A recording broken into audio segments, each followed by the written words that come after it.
Hello friends, welcome back. So every week I try to make something that feels healthy to convince myself that diet shouldn't be boring.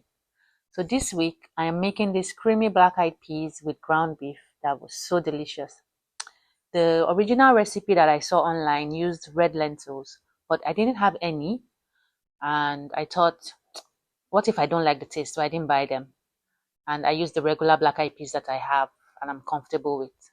So the recipe says to soak the red lentils or the peas overnight so it reduces gas and all. So I did that. I soaked the peas and I set them aside, and in the morning I rinsed them and I started my recipe. So I want you guys to try this recipe and see how it goes. But I know it's so good, and it's a different way from how we regularly or usually eat beans as Nigerians. So I just want you guys to give it a try and let me know what you think.